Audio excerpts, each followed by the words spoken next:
નમસ્કાર દોસ્તો, હું દર્શન રાવલ। આગામી 9 સપ્ટેમ્બરના દિવસે દેશમાં નવા ઉપરાષ્ટ્રપતિ માટે ચૂંટણી થવાની છે। દેશમાં 14મા ઉપરાષ્ટ્રપતિ તરીકે જગદીપ ધનખડ કાર્યરત હતા, જે 2022માં ઉપરાષ્ટ્રપતિ બન્યા હતા। 2027 સુધી એમનો કાર્યકાળ રહેલો હતો, પરંતુ 2025માં એમણે તબિયતનું કારણ આપી રાજીનામું આપી દીધું।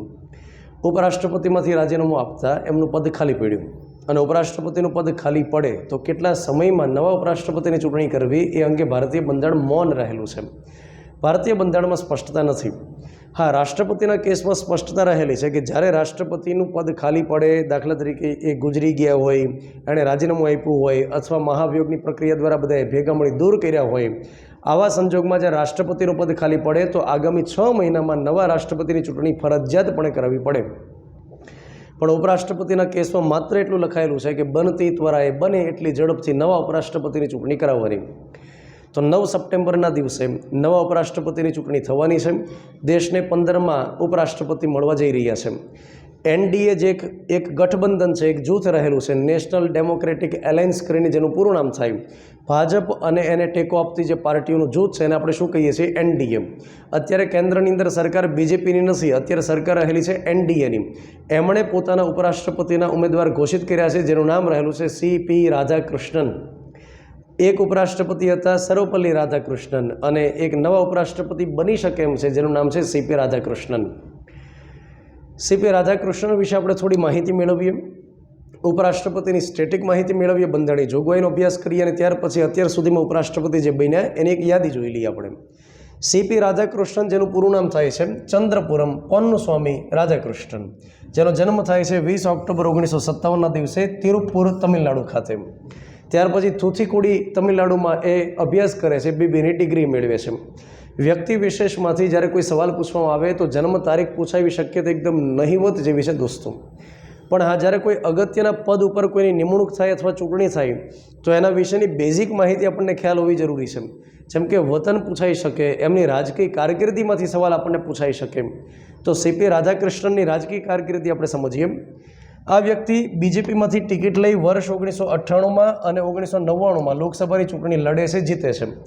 તો કેમ 1998માં અને વળી પાછું 1999માં ચૂંટણી લડ્યા? કેમ કે 1998માં અટલ બિહારી વાજપેયી જ્યારે વડાપ્રધાન બન્યા તો એમની સરકાર 13 મહિના માટે ચાલી હતી। પછી જ્યારે અટલ બિહારી વાજપેયીની સામે અવિશ્વાસનો દરખાસ્ત આવી, જયલલિતાએ ટેકો ખેંચી લીધો, અને એટલા માટે માત્ર એક મતથી અટલ બિહારી વાજપેયીની સરકાર 1998માં પડી ગઈ, અને એટલા માટે 1999માં ફરીવાર લોકસભાની ચૂંટણી થઈ। તો 1998માં લડેલા, 1999માં લડેલા, અને લોકસભામાં એ વ્યક્તિ મેમ્બર બન્યા, સીપી રાધાકૃષ્ણન। ત્યાર પછી 2003થી 2006 દરમિયાન ભાજપના અધ્યક્ષ તરીકે તમિલનાડુમાં કામ કરે છે। રાજ્યપાલ તરીકે એમની કારકિર્દીની વાત કરીએ તો આ વ્યક્તિ બને છે 2023માં ઝારખંડ રાજ્યની અંદર રાજ્યપાલ। ભારતીય બંધારણમાં 153 નંબરમાં રાજ્યપાલનું પદ લખવામાં આવ્યું છે કે દરેક રાજ્યમાં એક રાજ્યપાલ રહેશે। 7 નંબરનો બંધારણીય સુધારો વર્ષ 1956માં કરી સંયુક્ત રાજ્યપાલના પદની જોગવાઈ કરવામાં આવી કે સંયુક્ત રીતે રાજ્યપાલ હોઈ શકે। એનો મતલબ એ થાય કે એક વ્યક્તિ એકથી વધારે રાજ્યનો હવાલો સંભાળી શકે, એનો મતલબ એ થાય। તો ઝારખંડમાં રાજ્યપાલ હતા, એની હારોહાર એ વ્યક્તિએ તેલંગાણાના રાજ્યપાલનો એડિશનલ ચાર્જ સંભાળ્યો હતો, વધારાનો હવાલો, અને ત્યાર પછી પુડુચેરીમાં ઉપરાજ્યપાલનોય વધારાનો હવાલો સંભાળ્યો। 2024થી અત્યાર સુધી મહારાષ્ટ્ર રાજ્યમાં રાજ્યપાલ રહેલા છે, અને બની શકે દેશના 15મા ઉપરાષ્ટ્રપતિ બને। ત્યાર પછી હવે આપણે ચર્ચા કરીએ છીએ ઉપરાષ્ટ્રપતિ સાથે જોડાયેલી બંધારણીય જોગવાઈની। જ્યારે ઉપરાષ્ટ્રપતિની વાત કરતા હોઈએ દોસ્તો, તો આપણને 2 અનુચ્છેદ ખાસ યાદ રહેવા જોઈએ, એક 63 નંબર અને 64 નંબર। 63 નંબરમાં શું લખેલું છે કે ભારતમાં એક ઉપરાષ્ટ્રપતિ રહેશે, અને 64 નંબરમાં લખવામાં આવે છે કે જે વ્યક્તિ ઉપરાષ્ટ્રપતિ બને એ હોદ્દાની રૂએ રાજ્યસભાના સભાપતિ રહેશે। ઉપરાષ્ટ્રપતિની જ્યારે ચૂંટણી થાય તો એમાં પરોક્ષ રીતે ચૂંટણી થાય, અને એમાં મતદાર મંડળમાં કોનો સમાવેશ થાય? તો મતદાર મંડળમાં સંસદના બંને ગૃહના કેવા સભ્યો આવશે? તો કે તમામ સભ્યો આવશે। અહીંયા આગળ માત્ર ચૂંટાયેલા સભ્ય એવી રીતે નહીં આવે, માત્ર ચૂંટાયેલા સભ્યો એ રાષ્ટ્રપતિમાં આવે, અહીંયા તમામ સભ્ય।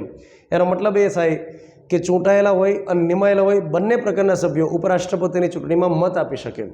આપણને સૌને ખ્યાલ છે કે રાજ્યસભાની અંદર 12 એવા સભ્ય છે કે જેની નિમણૂક કરવામાં આવે છે, આયર્લેન્ડના બંધારણમાંથી પ્રેરણા લીધી છે। કલા, સાહિત્ય, વિજ્ઞાન, સમાજ સેવા, શિક્ષણમાંથી એમને લેવામાં આવે।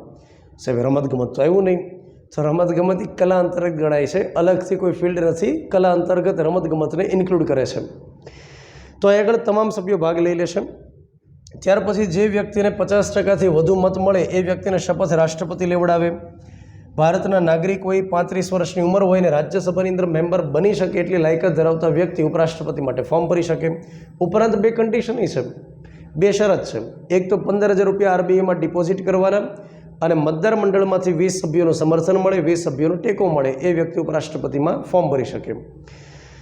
20 સભ્યોનું સમર્થનનો મતલબ એ થાય કે જ્યારે એ વ્યક્તિના નામનું ફોર્મ ભરાતું હોય ત્યારે 20 જેટલા મતદાર યાદીમાંથી, મતદાર મંડળમાંથી 20 જેટલા સભ્યોને સમર્થન આપે, સાઇન કરે.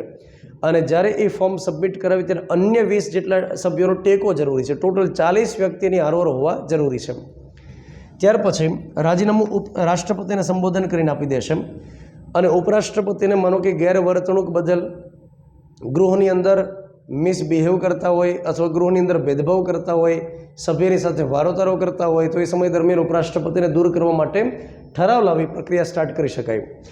રાજ્યસભાની અંદર ઉપરાષ્ટ્રપતિને દૂર કરવાની પ્રક્રિયા શરૂ કરી શકાય, જેના માટે એક ઠરાવ લાવવામાં આવે. આ ઠરાવ લાવવા માટે 50 સભ્યોનું સમર્થન જરૂરી છે. જ્યારે ઠરાવ લાવવામાં આવે ત્યારે જરૂરી નથી કે ઠરાવને એક્સેપ્ટ જ કરવામાં આવે, રિજેક્ટ પણ થઈ શકે.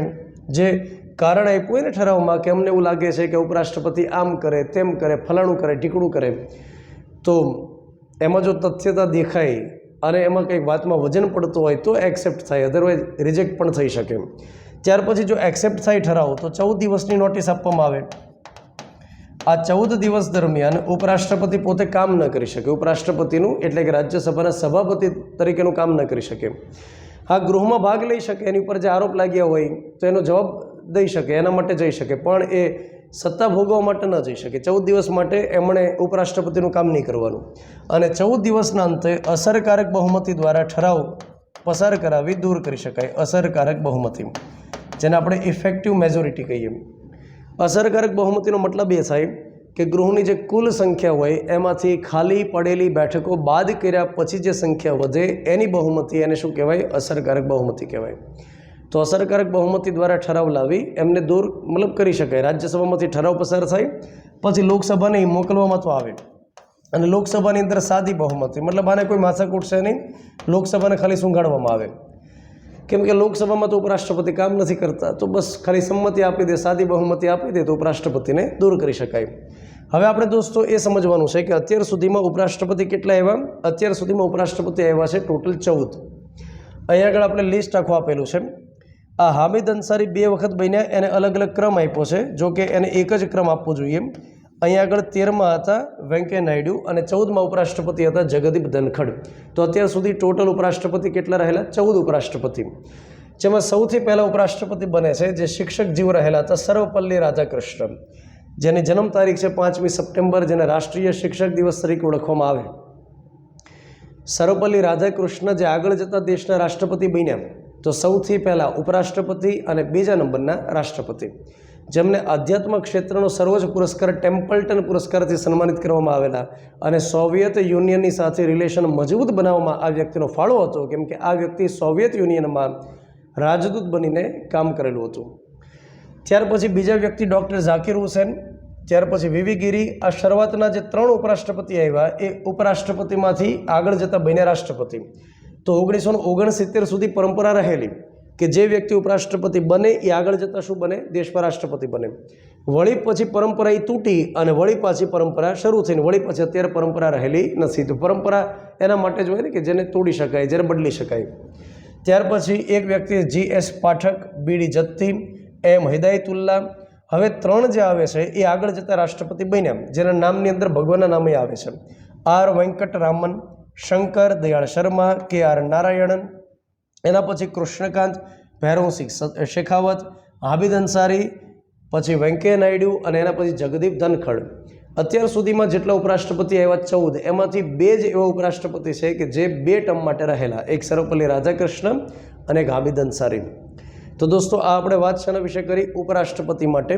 ઉપરાષ્ટ્રપતિની ચૂંટણી થવાની છે, CP રાધાકૃષ્ણનું નામ આવ્યું છે, તો આપણે એના વિશે પણ માહિતી મેળવી લીધી. હવે હું તમને થોડી માહિતી આપી દઉં વર્લ્ડ ઇન બોક્સ એકેડમી ભાવનગરની, જે આગળ એક નવી જનરલ બેચનો પ્રારંભ થયેલો છે. સવારે 8 થી 10નો સમય છે. તો જે વિદ્યાર્થીઓને આગામી સમયની પરીક્ષાઓની સરસ તૈયારી કરવાની ગણતરી હોય તો એ ચોક્કસથી ડેમો લેક્ચર માટે આવી શકે, રજિસ્ટ્રેશન કરાવી શકે. તો નિષ્ણાત ફેકલ્ટીઓની ટીમ રહેલી છે. દરેક વિષય માટે અલગ અલગ ફેકલ્ટી છે અને એકદમ પાયાથી એડવાન્સ સુધી એમાં ભણાવવામાં આવશે. તો દોસ્તો મળીએ છીએ આ પ્રકારના વધુ વિડીયો સાથે. ત્યાં સુધી જય હિન્દ, જય ભારત. Thank you.